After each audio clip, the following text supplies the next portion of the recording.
I stole it from the library because I love this book so much. And my favorite story was called Mr. Myrtle's Large Heart. And there's a part in the story, he has all these little knick-knacky stuff, right? And the store man where I lived kind of looked like him. And so there was this right here. It says, but ever if you want to buy something that you cannot find in any of the other stores, sooner or later someone will say, well, you might try Mr. Myrtle down the way. And I love this story because I was like, when I grow up, I want to be like Mr. Myrtle. I want to have a little shop like this that has all kinds of random stuff. I always was intrigued with that kind of stuff.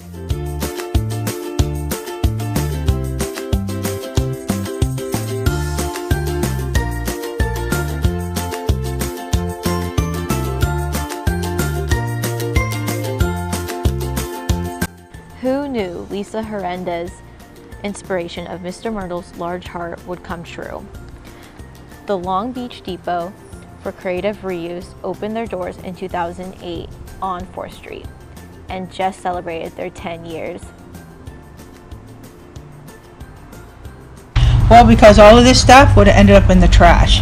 And the awareness of, just saving money also, but also just reusing these items, because you know how you have the three, well, they have more, but reduce, reuse, recycle.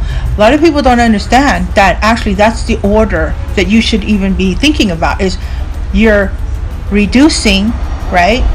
Reduce your consumption for one, and reuse the items is second. Recycling is the last, because recycling takes energy, and people think, oh, I'm going to recycle.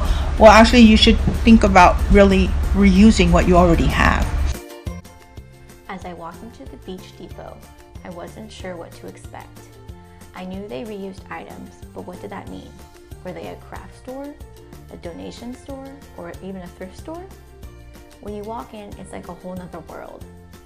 There's even some throwbacks, like old VHSs, people dropping off their old family photos, tons of bottle caps, and even carpet swatches. We'll get people, there's a popular item, they'll come in and say, oh, how much for the whole thing? Or we want a scoop of them. I go, no, we're not going to do scoops. You're going to learn that, each. Only 1 or 2 cents each.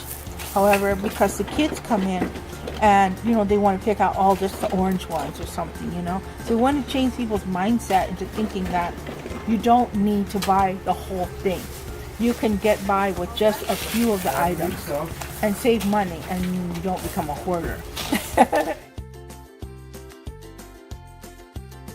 The artist and founder of the Pacific Wind Art Sculpture Garden is Trace Fukuhara.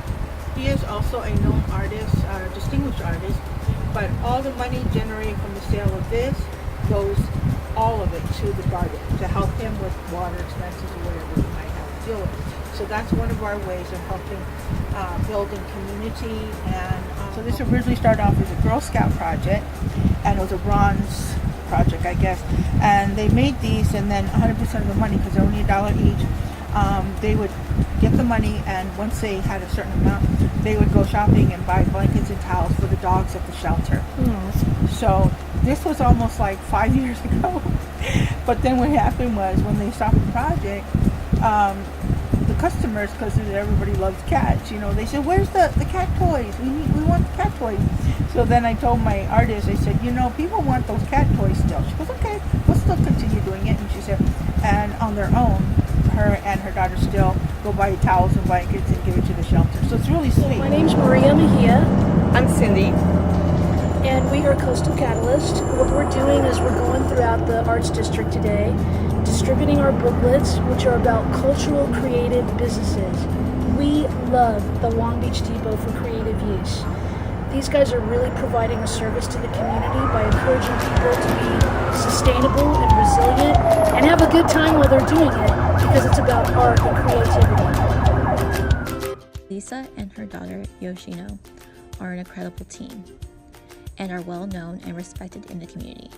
They both want to change the way people think by one reuse at a time. Yoshina has strong beliefs just like her mother. She believes End quote. I think creative reuse is very important, especially in our current capitalist society.